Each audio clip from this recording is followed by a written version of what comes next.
नमस्कार मु संतोष साहू तपस्या चैनल को आपण मान को स्वागत जनाऊँगी। आज आम कथा गोटे वैद्यराजंकर पुओ किपरि बालुंगा थिला और पितांकर देहांत परे से पुणी केमती वैद्य हो पारला सेमती एक गल्प को नहीं आम कि आज आलोचना करवा। जड़े राजवैद्य राजांक समस्त राज्यर और राजांक परिवार आयुर्वेद शिक्षक भाव में काम करुले। तांकर बहु विलंबरे बहु तपस्या परे पुओटीए जन्म है। तांकर आ संतान कहीं नहीं, आगुरु नथिले किसी संतान संतान हो नथिले। शिव उपासना करी बहु विलंबरे बहु कष्ट पुओटीए जन्म है। बहु गेल्हारे बढ़िया द्वारा पिलाटी पाठशाठ ते पढ़िलानी, दुष्टामी कला। परिवार अत्यंत गेल्हानंदन से तेणु ताकू के किसी कहते बापा भी एपरी किसी कहते। 12-14 वर्ष हो गलानी सेमती बुलूची, कौन पढ़ले पढ़ले न पढ़ले नहीं बुल्ला। किंतु वैद्यराज तांका ना रघुराज, वैद्य रघुराज। से वैद्य रघुराज जितेबले देखिले जे पिलाटी एपरी भाव में गेला है कि मार रही एकमात्र पुओ, तार कौन से करुची मु तो राज दरबार रे रही भल किसी आय करुची, समस्ते तो भल चलुचु। बस पुओ प्रति आउ तांकर विशेष धारणा रहिला नहीं। पिता भी सेमती पुत्र को अत्यंत मोहित होकर श्रद्धा करुथांती। हठात दिने रघुराजंकर देह असुस्थ हो पड़ा। उसे निजे जेते औषध तैयारी करी सेवन कले मध्य शत्रु से मुक्त हो पारे नहीं। परिशेष प्राण त्याग कले। माँ और पुओ कौन करेंगे? जहाँ संचय संपत्ति थिला किसी दिन खाइले। माँ जिते बुझेला पुओटी बुझिलानी। पिता अंते तू कौन किसी करे, पाठ पढ़े, किसी कार्य करे, आम चलवा। पिलाटी किसी बुझिलानी। 14-15 वर्ष पुओ कौन करा जीवो? जहाँ थिला बिकी भांगी खाई शेष होला परे हो गला 4-6 मास। पुणी मामू घर बंधु घर मागी जाची आनिकी खाऊ खाऊ आउ 4-6 मास कटिला। तारी भितरे बुढ़ी माटी मध्य प्राण त्याग कला।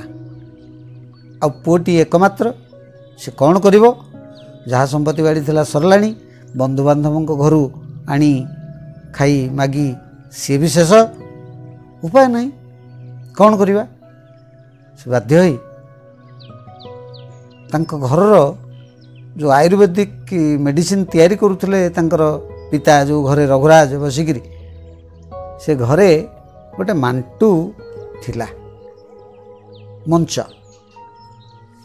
ता उपरे पुओ चढ़िला जे काले कौन कौटी किछि थिबो खोजिला, पाइलानी। किंतु चाल रे गोटे कागजटे खोसा होता।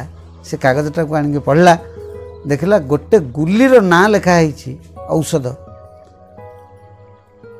सर्वव्याधि औषधीर सूत्र। सर्वव्याधि औषधि सूत्र लिखाई कौ चेर कौन केमती पड़ी से औषध तैयारी हो। सी आनी सबू संग्रह करी निजे कुटाकुटी करी बापा जहाँ देखी अनुमान करी से औषध गुलीटी तैयारी कला। जहाँ औषध तैयारी हो गला। किंतु ये कौ रोग पर केमिति व्यवहार हम और तार व्यवहार पर से रोग आरोग्य हम कि ना ताकू नहीं चिंतित रहा। रोगी मिलूना ये तो वैद्य नुह, तेणु आंक पाख रोगीबा कहीं आसबे। किंतु दिने बुलू बुलू दान रे देखला गोटे बुढ़ी माउसी कांदुण मांदुण हो खरा बेलटारे नसर फसर हो कुआड़े दौड़ुची। पचारा माँ कौन हो कुआड़े दौड़ुच? ना बाबा मु गाँ सारा बुली बुली खोजुची, मो छेली हजि जाइए। ना यही गोटे कथा, छेली हची आ गोटे बटिका देले छेली हची मिल ना कौन? छेली हजिगला बटिका मु खाइबी, छेली मिल जाव ना? ये सेठू कहला घर को आस। ताको सेठू 3टी बटिका देला। गोटे बटिका को कहले गोटे गुली खाली पेटर सकाଳେ खाइब, 2-3टा झाड़ा हेब तापरे 2 पहर को आउ गोटे खाइले 5-7टी झाड़ा हेब जदि छेली न मिल ताले संध्या को तृतीय गुलीटी खाईदेव टे झाड़ा 10-20टा हम कि छेली मिल जाओ। बुढ़ी सकाल गुली खाई झाड़ा फाड़ा किसी है 2 पहर गुली जिते खाइला बुढ़ी से बारंबार बारंबार खाली झाड़ा लगे और सी निज बाड़ीर पालगदा मूल को जाते झाड़ा बस बाड़ी पटे अनामना एरिया से पुड़पुड़ पुड़पुड़ झाड़ा बस गोटे छेली म्याऊ म्याऊ हो दौड़ी आसिक बुढ़ी पाखे पहुँचला पाईगली कही बुढ़ी छेड़ी की कुंडई जाई निजे सफा सुतरा हो घर को गला औषध खाइलानी जा पहुँचला घी पड़े नहीं बुढ़ी राजवद्य पुओं पाखे रघुराज पुओं पाखे पहुँचले और कहले औषध काम दाड़ी मो छेड़ी मिलगला। राजवद्य पुओ बहुत खुशी हेले आ ये कथाटा गाँव में बिजुली बेगर प्रचारित हो गला।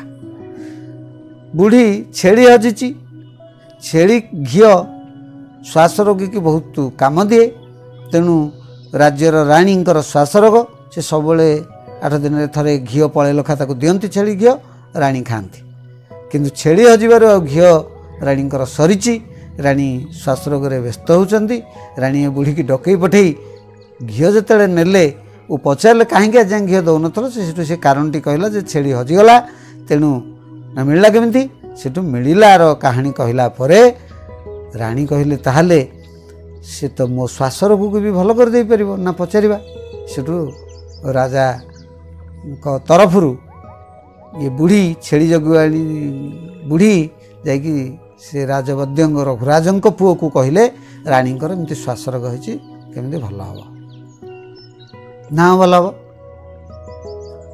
ये सेठू राणी की देदेले 3टी गुली सकाल गोटे 2 पहर गोटे संध्यारे गोटे जदि भल ना हम सकाल गुली रे भल हलानी झाड़ा केतोटी हेले राणी 2 पहर गुली रे प्रबल झाड़ा हेले राणी धीरे धीरे आक्रांत हो गले झाड़ा होकर संध्या बेल गुली टी खाई राति सारा झाड़ा सकाଳେ राजा पाखे खबर पहुँचला राणी आ बंचबेनी राणीकर शेष समय राणी कोलाप्स हो जाऊँगी राणीकर गोड़ हाथ राणी प्रबल झाड़ा होती राजा तो से राणी की भल पाऊन आउ जड़े राणी के बह कर निज दरबार में रखी सेठू राजा कहले हौ शेष समय है राणी मरीजे तेणु शेष समय जाकि साक्षात कर भल मंद बुझा उचित हे तेणु राजा जाई राजा राणी पाद तले बसिकी पाद मंचालन करूछंती हठात राणी निद भांगिला राणी देखी जा भल होगा भल होगा भल होगा राजा पचारे कौन भल होगा तुम्हें तो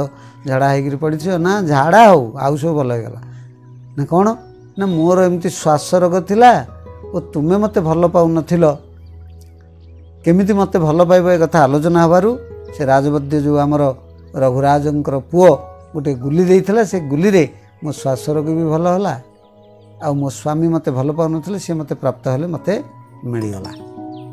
राजा कहले अरे एते बढ़िया औषध रखी तेबे आम राज्य को पड़ोसी राज्य जो बारंबार आक्रमण करुच्ची से रक्षा पाइबा कौन करने को बुझा हम वैद्य पिला को डकैले ताको राजा पचारे या कौन उपाय ना प्रत्येक सैनिक को 3-3टी गुली सकाଳେ 2 पहर और संध्यारे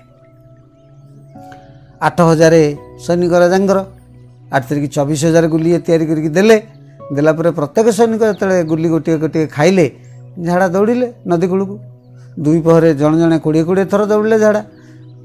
ये जो अपर पक्षर सैनिक देखिले जे यांकर जदि सकाळु संध्या जाके हजार हजार सैनिक खाली झाड़ा गाधुआ करुचंती ताले केते लक्ष सैनिक ए राज्य रे अछंती आमे पारिबानी चलो फेरी जावा तेणु से अपर पक्षर राजार सैनिक माने सब फेरीगले और ये राजा रक्षा पाईगले गुली पाई तेणु से राजवद्य रघुराजंकर पुओ को राजा पुणी राजपारिषदर राजदरबार राजवद्य भाव में नियुक्ति देले विपुल धन संपत्ति देले से राजवद्य रघुराजंकर पुओ खूब आनंद रे दिन काटिले तेणु यह थिला एक मनोबल इच्छाशक्ति और आत्मबोधर कहानी।